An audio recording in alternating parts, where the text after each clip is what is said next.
करते हैं फिर से प्यारी सी और मजेदार वीडियो की शुरुआत। हेलो दोस्तों, उम्मीद करता हूँ कि आप लोग बढ़िया ही होंगे। हम भी बिल्कुल बढ़िया है। तो दोस्तों, मेरा नाम है प्रदीप राज, मेरा गांव का नाम है देवराड़ी, जो उत्तराखंड पौड़ी गढ़वाल 3 लेकिन खूबसूरत से पहाड़ों में बसा हुआ है।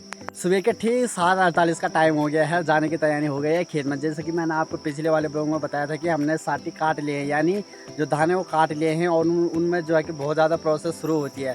तो आज जो प्रोसेस शुरू होने जा रही है तो आपको भी दिखाएंगे कैसे कैसे उनमें काम होता है, कैसे माना जाता है, क्या क्या करना पड़ता है। तो वही सब करने के लिए आज आ रहे हैं। मैं भी निकल चुकी है आगे आगे से, तो मैं भी निकल रहा हूँ। फिलहाल मैं रस्सी के लिए आया था तो रस्सी भी लेके चला गया हूँ। सुबह सुबह मौसम की बात की जाए तो इस तरह से पूरे ही बादल लगे हुए हैं और सूर्योदय भी आ चुके हैं, लेकिन बादलों के पीछे दिखाई नहीं दे रहे हैं। बाकी इस साइड से पूरी धुंध लगी हुई है। इसका मतलब जो है कि आज काम करने में थोड़ा ठीक ठाक रहेगा, यानी आज छाँव है तो छाँव में काम करना ठीक होता है। खेतों में जैसे ही धूप लगती है तो फिर तो भाई साहब खतरनाक ही हालत डाउन हो जाती है।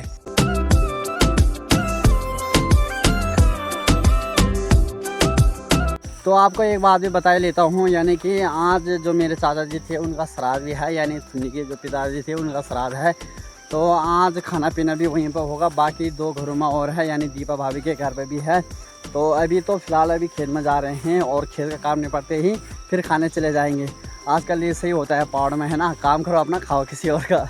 चलिए जी, फाइनली खेत में पहुंच चुके हैं। तो ये रही मम्मी। तो फिलहाल आज ये मानने वाले हैं हम, और इसका जो प्रोसेस रहता है वो आज आपको दिखाया जाएगा। जो प्रोसेस में काम आता है वो देखो, ये तिरपाल हो गया है, इसे नीचे से बिछाते हैं और एक कट्टे हो गए, जैसे साट निकल जाएगी तो इसमें रख लेंगे। और ये दरांती हो गई है, ये मम्मी का काम का है, यानी घास काटने जाएगी अभी। और ये होता है सुपा। जो साटी होती है उनसे जो अलग अलग दाने होते हैं, यानी कि जो बूखा टाइप के हैं। अच्छा, बताते हैं। तो फिलहाल दोस्तों, जो बूखा जैसा टाइप का रहता है वो अलग निकल जाता है और जो साटी होती है वो अलग निकल जाता है।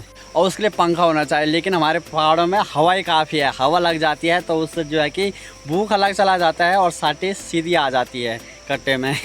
हमारे कुनुंग में पता ही एक कुयोड़ा भी लग चुका है यहाँ पर। बाकी आपको मेरे हाथ में कुछ दिखाई दे रहा होगा, तो ये पता क्या है? अब डंडा नहीं है, ये पता क्या है? इसे ये ज़्यादा झड़ी भी नहीं है, कुछ अलग ही डंडी है। इसे हमारे गढ़वाली लैंग्वेज में बोलते हैं लोडी, यानी ये आता है झाने का काम। तो झाना क्या है वो आपको आप बताऊंगा, और ये क्या काम करती है वो आपको आप ब्लॉग में देखने को मिलेगा। इसकी मत करना, जो चैनल पर नए हैं वो सब्सक्राइब कर लेना। इस तरह से पहले तिरपाल बिछाना पड़ता है। आप देखिए जी, यहाँ से निकालेंगे हम साटी। अब देखो कैसे निकाला जाता है ना। अब आपको बताता हूँ मैं क्या क्या प्रोसेस शुरू होती है। निकालो ज़रा फटाफट से। कुछ इस तरह से मतलब आधा आधा करके निकालना पड़ता है, जैसे कि अभी मम्मी निकाल रही है। बिल्कुल प्यार से, जैसे गिरे ना। ये देखो, फिर इस तरह से लेना पड़ता है, फिर तिरपाल में रखा जाता है। फिर इसे पता कैसे, फिर इसको इस तरह से पैरों से मारना पड़ता है। ये देखो, ऐसे करके माना जाता है इनको। ये देखो, अभी मम्मी मान के दिखाएगी। ये देखो भाई, फिर जैसे इस पर सारे दाने निकल जाएंगे तो उसे कुछ इस तरह से बांधना पड़ता है, फिर इधर फेंकना पड़ता है। फिर कहाँ गई वो डंडी? फिर ये रही डंडी। अरे कौन सा वाला है? फिर इस डंडी से ना, तो फिर कुछ इस तरह से इसे पकड़ना पड़ता है। फिर इसको ऐसा झाड़ा जाता है, जैसे कि जितने भी दाने होंगे सारे निकल जाएंगे। ये देखो, कुछ इस तरह से झाड़ना पड़ता है। ये प्रोसेस शुरू होती है इनमें। फिर फोड़ दो इसको, जितना मार सके, यानी इतना मारो जितनी आफत आपकी आई है, सारा बदला इस पर निकाल दो। फिर झाड़ झूड़ के बांध बूंद के इस तरह से रखना पड़ता है। फिर इसमें एक प्रोसेस और है ना, वो आपको बाद में दिखाऊंगा। पहले ये मान लेते हैं सारे। तो ये ऐसा काम होता है भाई इनमें। बहुत ज़्यादा आफत भी आती है। वो तो ठीक है कि आज घाम नहीं लगा है, नहीं तो घाम में तो भाई साहब हालत डाउन हो जाती सच में। अभी नहीं लगता यार, आज जैसे लग जाएगा तो फिर मैं घर भाग जाऊंगा। और इस चीज़ से पता है एक फ़ायदा है, जितना भी पैरों पर मैल जमा रहता है वो सारा निकल जाता है इसमें। तो अब मम्मी लग चुकी है झाने पे। तो इसने मम्मी की नींद हराम कर रखी थी 3-4 महीने से। जब मार इसको, जरा बदला निकाल दिया आज। हाँ चल फटाफट। ये देखो भाई, बदला देखो तो बदला। नींद हराम हो रही थी माँ की। चल जार दिया, मार हस्बैंड मारे।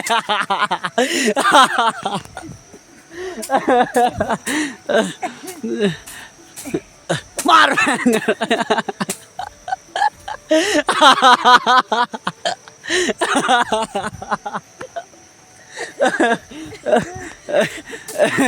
अब इनका जो प्रोसेस है वो कुछ इस तरह से है, देखो 1 2 और एक और 3 पहले इकट्ठे किए जाते हैं इस तरह से, फिर इनको यहीं से बांधा जाता है, इनसे ही बांधा जाता है कुछ इस तरह से। देखो अभी हाँ ये बांध लिया मम्मी ने, फिर एक तरफ से और बांधना पड़ता है, इसकी चुटिया बनानी पड़ती है बाबा जी का। देखो जट बन गया है ये, और इसको टायर से बांध दो फिर ये निकलता नहीं है, फिर इस तरह से इसे खड़ा करना पड़ता है। अब ये धूप में अच्छे से सूख जाएंगे, फिर इनको घर लेके जाएंगे और एक पेड़ में टंका लेंगे। तो कुछ इस तरह से काम होता है इनों में, तब जाके साटे मिलती है भाई हमें।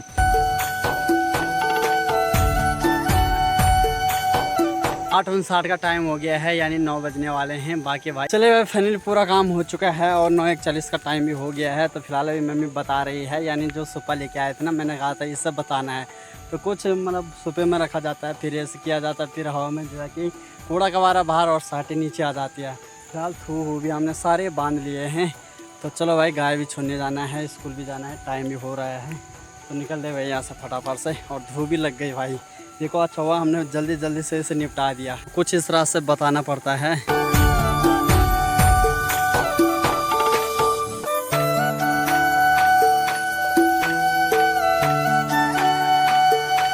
बाकी यहाँ ऊपर की बात की जाए तो इधर भी लोग आए हुए हैं अपने खेतों में। ये कट्टा भर गया है, दूसरे कट्टे भरने की तैयारी पे मम्मी लगी हुई है।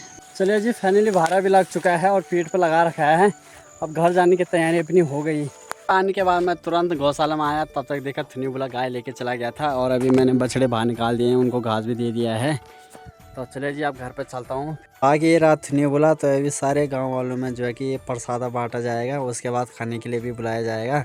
तो फिलहाल मैं तो खाना खा लेता हूँ, मेरे को लगी भूख। और कैसा है, हो गया ना पूजा पाजा ठीक ठाक? चल ठीक है आ फटाफट है। चलिए जी खाना पीना तो बढ़िया सा हो गया था, उसके बाद मैं तुरंत सो गया था क्योंकि थका हुआ था है ना। अब मैं उठ गया हूँ, अब मेरी जाने की तैयारी हो गई है गाय के लिए। और मौसम भी बिल्कुल ख़राब हो गया है, बूंदाबांदी शुरू हो चुकी। 4-5 दिन से बारिश नहीं आई थी, लेकिन मेरे को लग रहा सारा ही बारिश अभी आने वाली है भाई साहब। देखो बूंदाबांदी हो गई है, देखते हैं कब तक कितनी खतरनाक बारिश आती है।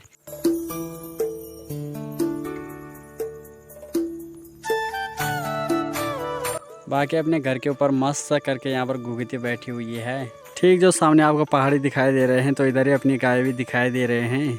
बाकी थुनी बुला भी आ गया है, और ये अभी पीछे नहीं देख सकता क्योंकि इसके हाथ में है पेंडा, यानी जो ये पेंडा है, यानी कि जो आज पूजा पाठ में लगा ना, तो वो है ये। तो जो पूजा पाठ में लगा तो इसे गधेरे फेंकने जाते हैं।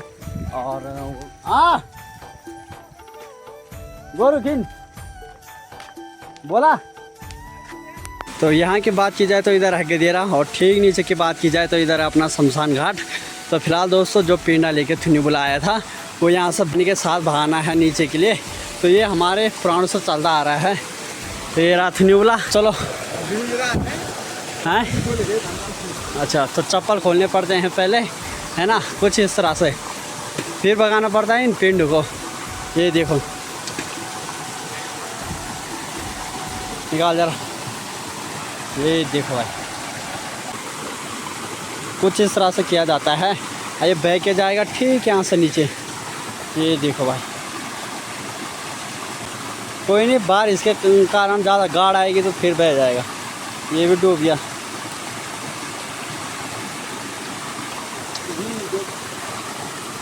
जितनी भी कुटरी बुटरी होती है उसे छोड़ना पड़ता है।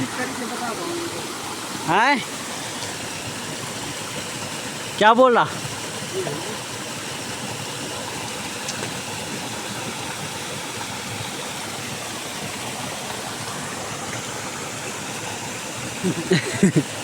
मजाक मत कर भाई इस चीज़ के साथ।